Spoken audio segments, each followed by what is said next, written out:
Good evening, everybody. It's time again for your Rowdies Talk Radio, the Green and Gold Gospel. Hey there, little Red Riding Hood, I got a problem and it's complicated.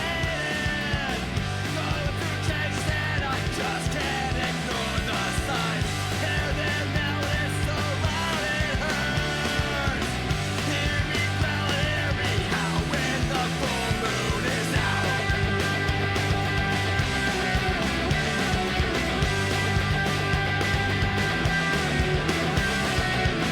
Hear me growl, you see me run, you see me jump. Try to fight, but I emerge with the prize in hand. You better watch out, it's gonna take more than what you got. Our lives are on the end, the silence is deafening. You're so helpless against this full moon. Don't ever say I didn't warn you, because I came to play, I came to play, I came to play, I came to play, I came to play, wow!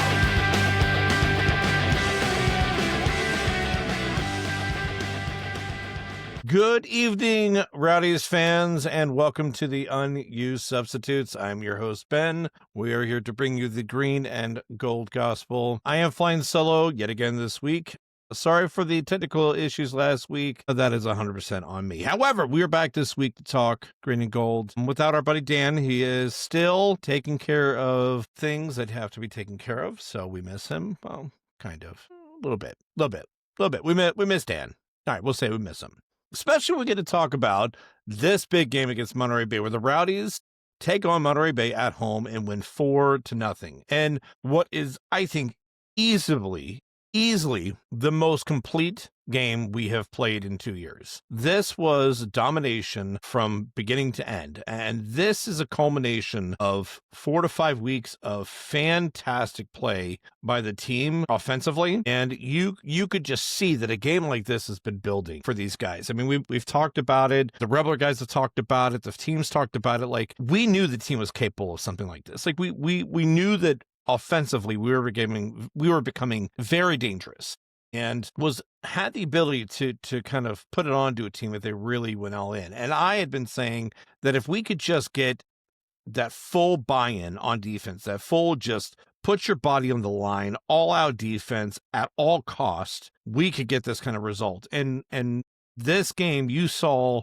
I mean, Forrest diving out to make massive saves. Vancaeyezeele diving out to make massive saves. Bill Hamid taking great position, being in the right place, and able to make the easy saves because he was right where he was supposed to be. Because the defense shut down the lanes and didn't give these guys any option to play in. I mean, there was countless times in this game where our counter press was so good and so heavy that Monterey couldn't even get out of their own half, and it showed. I mean, the scoreline very much showed this. So let's dig in a little bit. So, like I said, we won 4-0. At first, in the first half, the biggest thing we saw is that we wanted to put the pressure on early, and it was obvious. In the first 4 minutes, we had two pretty good chances on goal. Crisostomo has that one where he kind of uses the outside of his foot. It just kind of curls away a bit from goal. But boy, it looked like it was very close. I mean, it was probably, a few yards off the side. But, I mean, it still was very dangerous. But it showed intent, right? Like, I mean, that was something, it was a statement early on that, hey, we are coming after you. And if you give us a chance to shoot, we're going to put the ball in frame. And then not even a minute later, you get the free kick in, ball gets bounced over top. I don't say bounce, that's not fair. It got played over top onto Manu, who is just, I mean, literally on the doorstep, right? With this beautiful scissor kick. I mean, literally the goalie at that point, he's just diving to make his body as big as humanly possible in front of him. And it just happens to go off of him. But man, that was intent. I mean, that was intent saying, we are on you. We are coming after you. And really, that whole first half, I mean, that was pretty much the name of the game. I mean, we weren't just finding ways into goal by, via the overlapping plays from our wingbacks, getting up the sidelines and swooping the ball into the middle. Like, we were building in from multiple different areas. And quite frankly, it left Monterey questioning a lot of things because they weren't sure where to cover us. We were dangerous all over the field, and we were playing either through the middle, to the outside. Whatever areas they were giving us, we utilized them. And it seemed like the team was really prepared for this team. And Monterey Bay is, look, they're not, look, I realize that rankings wise, they may not be great, but they just come off a game of having been beaten, which is what, first or second place in the West, which is a damn good team. I mean, Monterey can put the ball in the back of the net. They're a tough team. Now, I was talking to Ryan Helfrich prior to the game, and he's like, what do you think? And I was pretty straightforward. I said, look, Monterey is a first half team. If you can get on them early and often, and keep that momentum into the second half, you will own this team. And I mean, that's exactly what happened here. I mean, I think they had maybe one or two chances in the first half, but they were not dangerous. I mean, one was from outside the 18, but Forrest had completely shut down half of the goal. And all Bill had to do was cover, a 6-yard, post in the middle of the goal. And there was nowhere for that player, but unless he had rocketed like upper 90 or something. But even then, I felt like Bill was on his game. Position again was wonderful. I mean, it just came right into his chest. I mean, all you do is just, cuddle it, just hold it right in.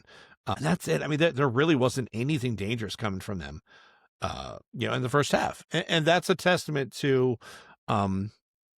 what we did, what our game plan was, because halftime we go in and we are just, you got to think the team is, I don't want to say flying high, but definitely got to be feeling good about what they're seeing, what they're doing. I'm sure the guys are communicating with one another, how they can expand, how they can open areas, because you could see it. Like it had been building. Like you knew more goals were on the way. You kind of knew it was coming. And, sure enough, team comes out second half and we're already knocking on the door right away. Manu Spigot putting those big throw-ins in across the box.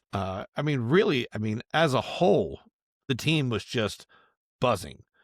And, lo and behold, it's the second minute, Alex Mendez has a ball come off of a long throw, and I believe bounces out to him. He rips a shot, ricochets off of one of their players, and just lands perfectly in front of the net for Crisostomo to just tuck the ball away, which good for him. Crisostomo's second goal of the year, which kind of seems surprising. I thought he had more, but that's not the case. But a guy who really just played his ass off this game. I mean, hats off to Crisostomo. I thought he had an absolute superb game. I thought his distribution was wonderful. He was always a stopgap for any player that needed an outlet. His movement across the field was wonderful. And he took some really amazing chances. For him to get this goal in the 62nd and then do that nice little dance over by the friends and family section there over in that corner was just wonderful, man, because you felt good for a guy. I mean, it's great when you see a player go out there and work their ass off and really have a hell of a game, and they get rewarded with an opportunity. And look, so he doesn't make any of the tough goals, he makes the easy one. And honestly, who cares, right? You're just happy to see the guy put the ball in the back of the net, because quite frankly, when you play a match like that and you get a chance to put the ball in the back of the net, help your team out, kind of quote unquote seal the deal, because again, it didn't feel like this is it, right? Like it felt like there's more coming. You're happy for Crisostomo. I thought he had an absolutely wonderful game. I was really happy for him, and really at this point, offensively, the team is just buzzing. I mean, the movement up top, because to start the game, you had Passius, Marie, Arteaga up top, which I look, those three up top have just been absolutely just fun to watch. Paul Marie has changed the absolute. He has pulled all the best parts out of Manu, and he has pushed Wubens to be a more complete player. And in doing so, by doing so, with his presence and his play on the field, has completely transformed the attack. Now, at the same time, I mean, you got to give credit to Azakar. I think he's done well since he's come in. Thought he had himself a really good game. Alex Mendez has been an absolute asset. I haven't come onto this team and really kind of built upon each time he's come on the field and really build a good head of steam, and I think provide us with an extra look, an extra play here or there that allows us to kind of help unlock teams. Danny, again, Crisostomo, he was wonderful. And Bodily, I mean, just, I don't know what more to say about this kid, right? I mean, you just give me a team of Blake Bodilys, man. I love the intensity that he plays. He's never too high, never too low, always maximum effort, always putting in the work. Just such a great young man. I love everything about Blake Bodily. I'm a huge Blake Bodily fan. I've said it many, many times on this show. It's hard not to be a fan of that kid, right? And then in the back, you've got Guillen, Lasso, Vancaeyezeele with Hamid. Look, I mean, I thought Guillen, Lasso, and Vancaeyezeele all played really, really well. And I think they needed that, right? For their mentality. Like, they definitely, like, not to say they should have. I mean, maybe a little bit last week. I thought that Guillen did not have one of his better games. I felt like he got beat a couple times in ways that he wouldn't normally have gotten beat. And I think he played himself absolutely wonderful this game. I thought he had a great game. Lasso, I look, I don't know what the hell got into this guy in these last 4 or 5 weeks, but he has been absolutely wonderful and all over the field in the attack and the defense. He has been absolutely wonderful. It's been very reminiscent of that 2020-2021 season where he was just lights out on that backfield. And I absolutely love the way he's playing right now. And Vancaeyezeele, look, I have gone back and forth with him as far as his positioning, where he plays, where is he best at. I know some of you guys have disagreed with me about his ability and his purpose and what he brings to this team. I thought there is no doubt what he brings to this team in this game. There is more than 3 or 4 times that I can remember where their striker had an opportunity with them and Bill Hamid on net, and he comes flying in, makes the absolute last-ditch effort tackle, or puts his body on the line to stop the shot, and completely kills whatever attack they had. At the same time, one-on-one defending I thought was great. I mean, so smart in the box. I mean, because players, anytime they're in the box, are always looking for contact to go down, right? I mean, you know that's just the way it is. We know Lasso's a physical player. I thought he played very well one-on-one defensively with the opposing attackers back to the net. I thought he wasn't overly aggressive. He was just smart. Positioning, he didn't allow the players to turn towards the goal, made them play away. Vancaeyezeele, absolutely the same thing. I thought he was absolutely brilliant with his defending. Some of his one-on-one defending, I mean, turned the ball over, was able to bring it right back up the field and create some attacking chances. I thought Vancaeyezeele probably had one of his best games I've seen all season long, playing that right back position. I thought it was absolutely phenomenal. Anyways, let's get back to the game here. We're building up in that second minute, and you know it's coming, right? Again, you felt the pressure in the way that this game is building. It didn't matter if it was Paul Marie or Manu or Passius, like one of those 3 guys is going to create another goal. You just didn't quite know where it's coming from. And in this case, off another long throw in, almost gets his head to the ball from Manu, just kind of bounces in a advantageous way for Passius, where the guy goes on the ground, tries to clear it, goes off a defender, lands right in front of Passius. He basically does this kind of jump volley, scissor kick thing. Comes right back to him. Goalie makes save, comes right back to him, and he just basically puts it in the far post. And I mean, at this point, 3-0, you kind of feel like this is the 72nd minute. I mean, you don't want to say the game is over, but at this point, you didn't feel like Monterey Bay was bringing anything at this point. Like, it didn't seem like they were going to create a problem for us, or they were going to come storming back in, or the defense is going to let them out. I mean, we had already built up to this point. I mean, a number of goal line stances. The defense had already, proven that they're not letting anything in. Midfield is absolutely only the middle of the field. Attacking, we are hitting them from all sides, from either side, up the middle. It doesn't matter. Like, this third goal, I feel like that was the punch in the gut for Monterey Bay. And at that point, it just didn't feel like much is going to come back from them. Sidebar. I want to talk to the fans and to Rouse Mob, which, by the way, is Guy with Casuals. Great showing, by the way. I know you guys typically show up a little late. I was a little worried that you guys were going to show out. I'm glad you did. I'm glad you were loud. This team deserves it. This team that's playing right now, that hasn't played the last 5 weeks, as I have been saying, we need to show up for this team. They have earned that right from us. I realize that, we're at a point where we don't completely control our own destiny. We just have to win out. But as a fan, especially as a supporter, just an average casual fan that shows up, I'm willing to give some leniency to. But as a supporter, a self-proclaimed supporter for the team, you guys, and myself included, need to be up there and need to be loud and need to be screaming and need to show up for this team to push them the rest of the way. And y'all did this game. I was very, very excited for the way and look, they gave you all a show. You showed up for them and they gave you a show. And this is the kind of reciprocation I love. I loved what happened here because it was fun. I mean, there wasn't a moment in this game where I mean, people weren't having a good time. I mean, midfield was even getting up and getting a little rowdy, which was fun to see. I mean, this just as a whole was just a wonderful moment. And on top of that, to kick off the whole game, which I'm sorry I didn't say it at first because I should have, Takuya Yamada gets selected into the 75-10 team. Which great for him, man. I mean, what such a great guy. I mean, I realized he was kind of later in his career. It was only 5 years.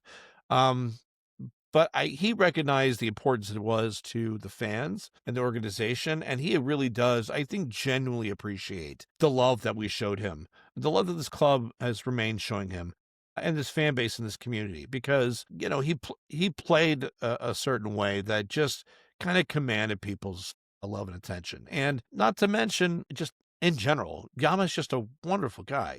Just such a kind, humble, just a wonderful human being. So I was really glad that on the night that we got to honor him, we really put a performance out there. So 72nd minute, it kind of feels like the nails in the coffin. We have made no subs at this point. We're about to make the first one where Alvarez comes on for Crisostomo, and I thought Alvarez comes on, does a wonderful job, gives Crisostomo a much-deserved break from this game. I think, again, I said it earlier, Crisostomo had himself an absolutely if you could grade him, it's got to be at least an A, right? Like, I don't think you can go lower than that. I think he deserves a high grade in this game. Again, his distribution, his play, his presence was wonderful. So Alvarez comes on the 78th minute, and at this point, it didn't. You kind of feel like a team that, you've punched them in the mouth, you're ahead, like this is when a lot of teams would slow down, right? Like this is where fatally this team would make a mistake and we would let one, then two, then like those kind of things happen, right? That didn't happen here. We kept coming after them. Like it didn't back off, and the pressure was still on. Now, I will say it did felt like we weren't playing as high of a counter press. It definitely felt like we were pulling back to more of like a midfield press, which is fine. Rest your legs. You're mid to late in the game. You do hold a 3-0 lead. I thought tactically that probably was a wise decision to save your guys that are out there. And sure enough, it pays off, right? I forget the sequence that fully built it, but Palmer ends up with the ball moving up the field. Manu is peeling off to the other, kind of peeling away towards the middle to right-hand side of the field. And Palmer plays a ball, kind of a looping ball. Manu chests it down into his stride, going towards goal, takes one or two touches, and just puts his head down and puts his foot through the ball. And just the ball just flies, just zips over to the bottom left corner of the goal, just past the outstretch of the keeper's hands. And the ball just rolls up through the net. It was beautiful, man. And you felt, again, I get that I love Manu. I do love Manu. I think a lot of the guys in the locker room will tell you how great Manu is for not just his presence with the team as a veteran, but just people really, really like him. And it shows. And I'm just happy to see him get, again, another game. It's 4 or 5 in a row now with a goal. And you love that for the guy. A guy who has not had the season that any of us predicted, right, has definitely made a push in the end of the season and helping do his part to push us past that hump and even closer to that final playoff spot, the final A seed. And even though it's only one goal in each of these games, like we need that from our striker, right? What was one of the big things we talked about early on in the year is we've got 2 strikers and like 3 strikers, and no one really can do anything. And he's, all he can do is necessarily put balls in the back of the net, which I get, that's their job. But like on the counter press, he's not doing much. Manu, looked like he was laboring the second he walked in the field. Like there were just so many bad things happening. And this game and this performance by each of these players, I think of just how far like things have come. Just the arc of, that was not an arc, that was pendulum, but whatever, the arc of this game and the arc of this season, and how that pendulum really feels like it's coming back in the opposite direction. And not for nothing. Again, I get that we still, and Cassiano talked about this post game as well. Like you can't look past your next opponent. You can't be too afraid. You can always be in your lane and control what you can control, right?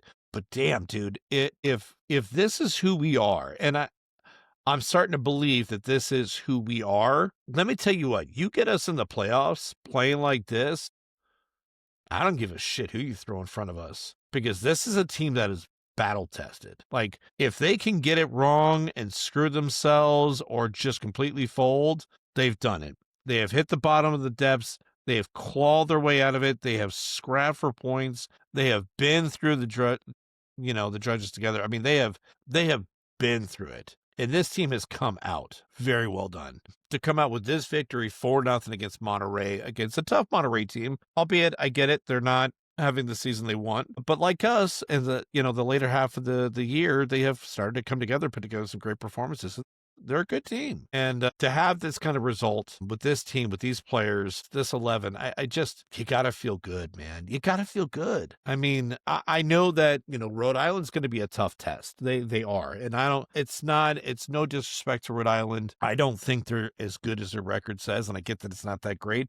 They're only sitting in 8th place. I mean, they just beat Las Vegas, who end up getting disqualified anyways, which, by the way, what the hell is that all about? Like, because of an illegal player? Like, they lost.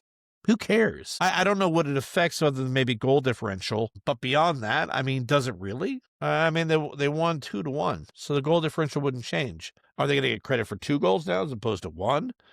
And I think something that Dan pointed out, because it was Dan and Steven having this conversation about the relevance of this. And Dan's like, it's like the 5th decider, tiebreaker. So, like, even then, does it really matter? I don't know. All I'm going to say is, look, I'm not overly impressed by Rhode Island, but you better believe they want that A seed as bad as we do. Playing Rhode Island's going to be tough. It's not going to be an easy game. It'll be tough out there. Weather should be nice. There's that. So there won't be have to worry about heat wave. But damn, dude, like, I don't really care what Rhode Island shows up doing. I mean, if this team can come out and play this way for the last 3 games, I really feel like ain't nothing can stop us. And I don't care which team you throw out there. It doesn't matter. Something that Castellanos said, his post-game thoughts or overall thoughts on the dominant victory, says, I'm just really proud of the guys. I think since I got here week after week, day after day, they just bought into everything I've been trying to do. And I think that you're seeing it now in the performances and the results. It's 5 unbeaten now, so that sets up nicely going into the last few games, and we're feeling good about it. Yeah, I mean, and the team should feel good. They are showing. Something that, we needed after Robbie was let go is we needed a guy like Steve Coleman to kind of rebuild this team and rebuild kind of a foundation. And I remember people saying like, we need a new coach, And I'm like, we need a guy who can gel this team back, right? Like, I mean, there'll be a time to discuss the Robbie Nielsen era and kind of what happened there and why was he brought back and kind of what happened there. And one day we'll cover that. But for now, what I want to kind of point on is like, whatever happened, Robbie left us with a bowl of shit, right? It was not great. And this team was broken. And we needed a guy like Steve Coleman to rebuild the foundational seeds of a strong team. And I absolutely think that because of Steve Coleman and what he did to kind of build this team and handing that mold off to Castellanos, who has now taken a team that has moments and has players and has talent, but has a belief and has a team unit, can now take those things and move forward with it. And now on top of that, the team and Nico and the head coach going out and finding the players they've picked up, and the time since he's been here. I mean, you got to say this is a total team investment and buy-in from everyone. You can't just credit the guys in the field. You got to credit the guys behind the scenes, like a Nico, who I criticize both on social media and on the show. I'm absolutely going to give that guy his flowers because that guy is also huge in bringing in the Palmeries, the Alex Mendezes, and those guys who have been tantamount to the success of this team. So I just want to make sure for you people out there, you understand, for you fans, you understand kind of there's a whole thing happening and a lot of working parts that have made us kind of have this opportunity. Now, look, nothing's guaranteed. We can win out and still not make the playoffs, and that's a very real possibility. That could absolutely happen.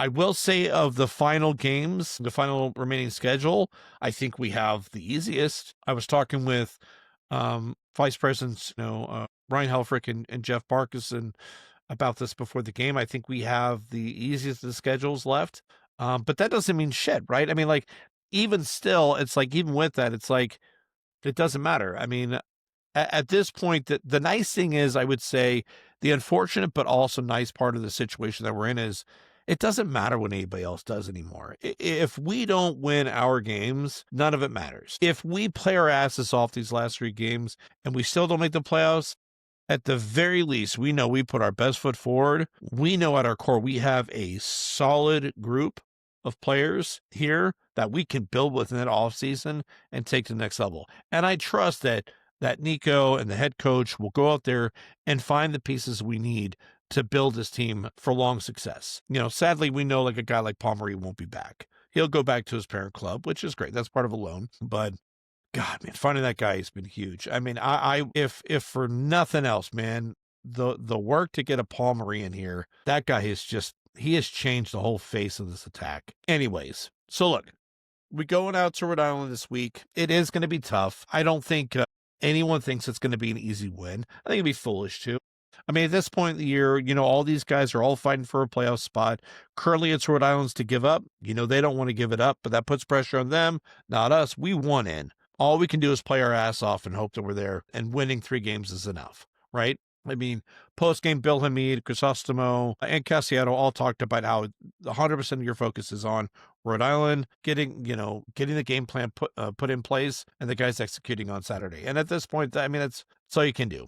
You've got 3 finals coming up, and I'm not worried about this team blinking in front of the pressure. I absolutely think this team is ready. I mean, again, they have faced every awful thing that can happen, every bad bounce, every bad call, every unlucky play. I mean, if it could go wrong, it's gone wrong, right? Like, you can't phase this team. You can't phase what they're dealing with. Like, they've done it. They've gone through it, and 100% believe they will be ready come Saturday. But let's look ahead. I mean, I know the team's not going to look ahead, but we'll look ahead, right? Because we still got 2 remaining home games. And I want to be very clear about this. And this is a challenge to every single one of you who I get that all of our circumstances are all dictated by 1,000 different things. But we've got 2 more chances to see this team guaranteed this season. And I want nothing more than to send this team into the playoffs with as many people as we can fit in those goddamn stands. And that's a challenge to you. That's a challenge to me. That's a challenge to Dan and everybody else, including the staff, to find a friend, talk to somebody, and get their asses out to Al Lang. I don't care if they are a fan or not. Get them to the game. Get them out there. Show them what it's all about. Because I'm telling you right now, these last couple of games should be exciting. And if you're ever going to make somebody a Rowdies fan, you're going to do it in games like these, man. I met a young family with 2 young kids, probably like 7 and 5, something like that. And I met them post game, and they were talking about how it was their first ever game. They've talked about it for years. They just never came, right? And then a friend of theirs was like, "Hey, I can't go. Take our tickets." They show up. Do you know what they said? They can't wait to come back, and they'd love to talk to someone about season tickets. That's all it takes. It's all it takes, man. Bring somebody. Talk to somebody. I have done my best to bring people in. Even when I'm meeting people at Publix. I mean, like, people laugh at me because, like, I'm a walking billboard, and I get it. I mean, it's kind of ridiculous, but I'm always walking around in Raising Rowdies gear. Always walking around Raising Rowdies gear, and part of it's because I want to start conversations. Like, my watch has the Unused Substitutes logo on it. I love talking about it. I love bringing it up with people. I love when people ask me questions. I want people to be wowed by the things that we, as supporters and fans, have been doing this a long time. We know about this club, but I want to challenge us all to bring 2 people to this game, because this is going to be fun, man. This is going to be a fun ride. And again, when I'm going to stop saying if. I want to say when we make the playoffs, there's a high probability we don't ever get a home game. So there's every reason these last 2 games could be the last 2 home games of the season, no matter what. So I'd really love to send the team off, whether it's to the off season or to the playoffs. Nope. I'd love to send them to the playoffs with an absolute just rabid fan base that is showing these guys some love, because they are playing, just phenomenal footy. And, I don't know how anyone could be upset. Even Jonathan Silva, who tagged me shortly after the game on social media saying, "Don't worry, I have no complaints. This is a wonderful game." Thank you, John. I agree. I would criticize your punctuation, but there's nothing wrong with that. Just find a reason to criticize it, because it feels weird when you don't argue with me over something. And there you go. But John is right. And I mean, and we all are right. This is a great game. Did anyone walk out of that game feeling anything other than absolutely optimistic? That feeling feels foreign and yet familiar. I laughed because I was just thinking, not even a month and a half ago, some of you clowns were calling for the firing of Dominic Casiato. You call for the firing of the guy that has done this. with this team and these players with countless moves, has found a consistent 11, built this team, into, quite frankly, one of the most electric teams offensively we've ever seen in Rowdies uniforms. And that without an offseason, basically feet to the fire, just thrown right in. And he's done something great.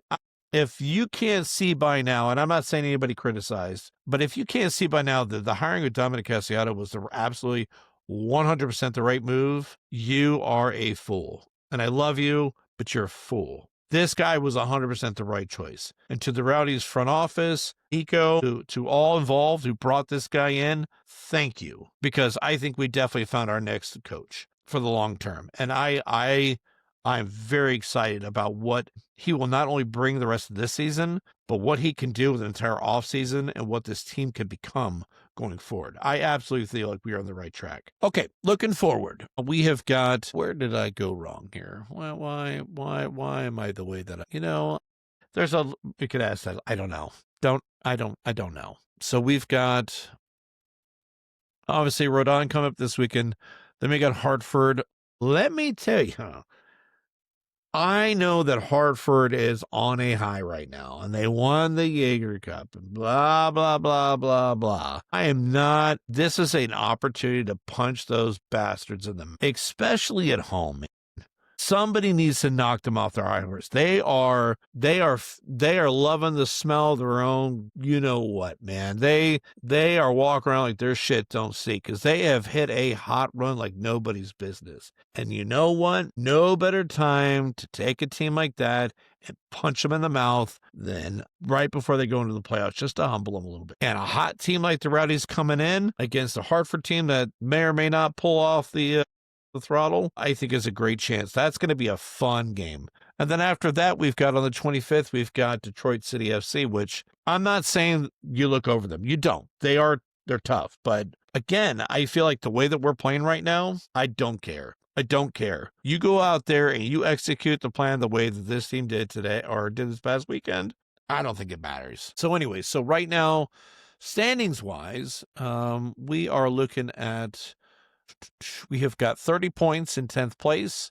You've got Indy at 32 in 9th place and Rhode Island at 34th and 8th place. Now, beating Rhode Island, obviously that means that we cannot jump them, but that puts them within 1 point of striking distance. And you put doubt in a team trying to make it into the playoffs. That's good. They are playing, let's see here. They've got, who's left for them? Obviously us. Then they got to play North Carolina. Then they got to play New Mexico United. Okay, well, hey, look, I actually think that bodes well for us. I mean, New Mexico's 3rd place in the West. They score a lot of goals. They're a solid team right now. I don't know, man. That could be interesting. Sorry, I was looking at points in the West, and I don't know. Thoughts? We'll talk more about that come the last game of the season. I mean, Detroit's sitting right now in 7th place. I mean, they're 35 points. I don't know. Hartford's going to be a tough one. Again, they've been on a tear. They're in 3rd place right now. God, it's going to be interesting, man. They're going to be a tough one, but whatever. That's fine. And then let's see, who does Indy have left the rest of the way? Indy has, don't scroll too far. They've got Pittsburgh, they've got Loudoun, and they've got Orange County. So, I mean, again, I don't know, man. I feel like our final schedule and Indy's final schedule is kind of pretty similar. Look, the only thing you can do at this point is just win out, right? And let the cards fall where they might. I mean, when you have a team that basically took the first 2/3 of the year just trying to make a run this late in the season's tough. But at least we're making a run, and we're at least keeping it interesting, and we're playing meaningful games in October, which, let's be honest, a few months ago, we weren't even sure if the games in October would be meaningful or not.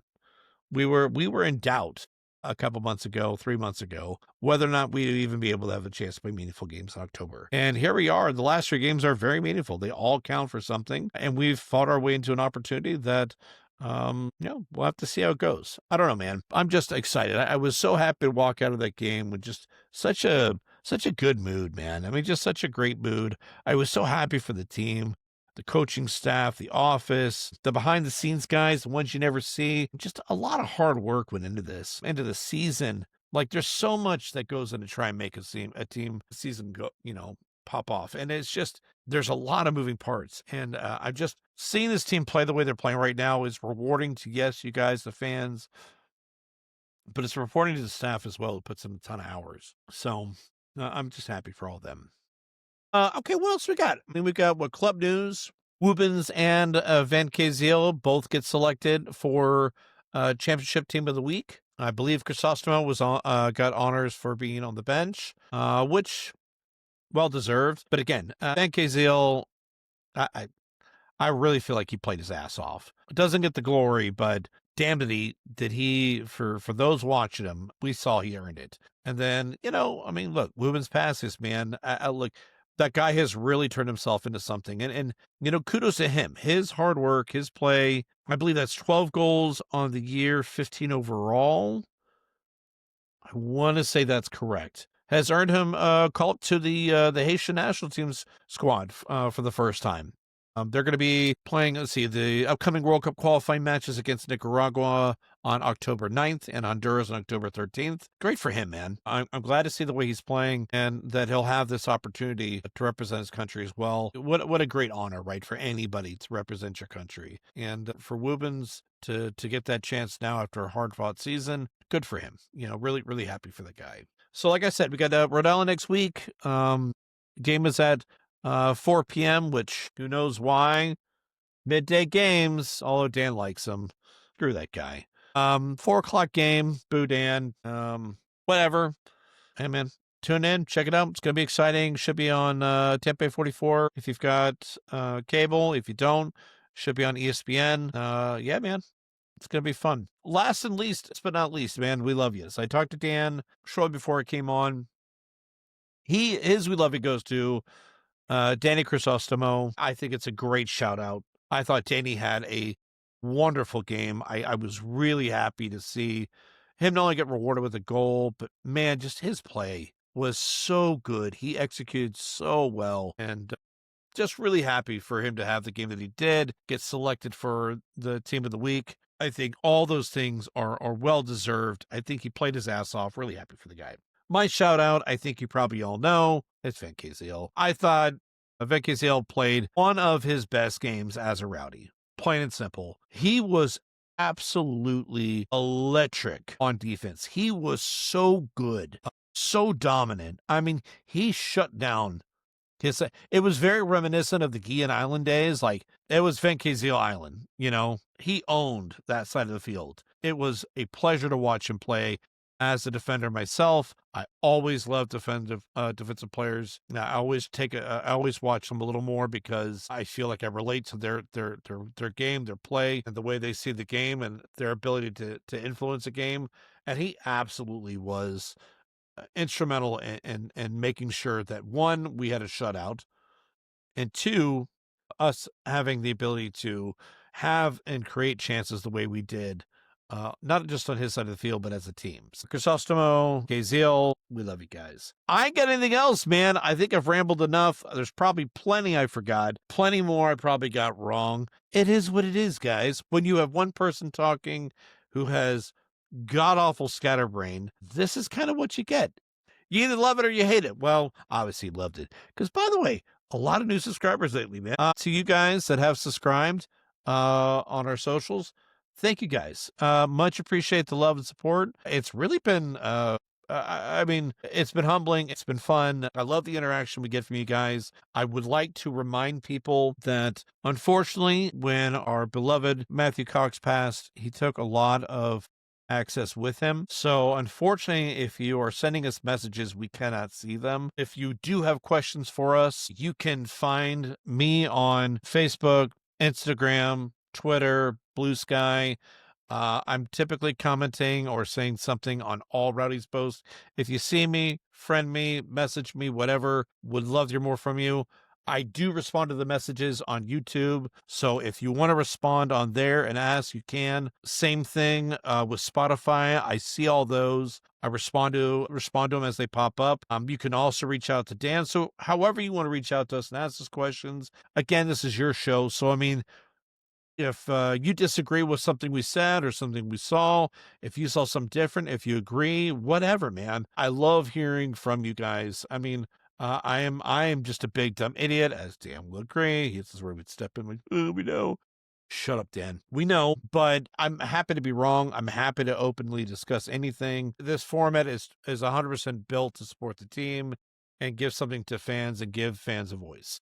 So your guys' interaction is what makes this amazing. It's why we do it. It's why we love doing it. Even in this crazy world of things that's going on right now, it is why we try to always put stuff out, make it fun, and have a good time, even if it's at our own expense. Thank you guys for tuning in. Hopefully we come out with a big 3 points this week. We are one step closer, and yeah, man, come on, you Rowdies. The Rowdies run here, the Rowdies run there, they kick the ball around. The Rowdies run here, the Rowdies run there, and then they fall on the ground. Oh, the Rowdies, the Rowdies, the Rowdies are a kick in the grass. When the Rowdies play soccer, it's a sight to behold. You'll swear they'll be devils with magical toes. You'll laugh, you'll cheer, you'll leap from your seat when they kick with their head instead of their feet. The Rowdies run here, the Rowdies run there, they kick the ball around. The Rowdies run here, the Rowdies run there, and then they fall on the ground. Oh, the Rowdies, the Rowdies, the Rowdies are a kick in the grass. When the Tampa Bay Rowdies take the field, there's a roar. The fans, loyal fannies, cheer the team they adore.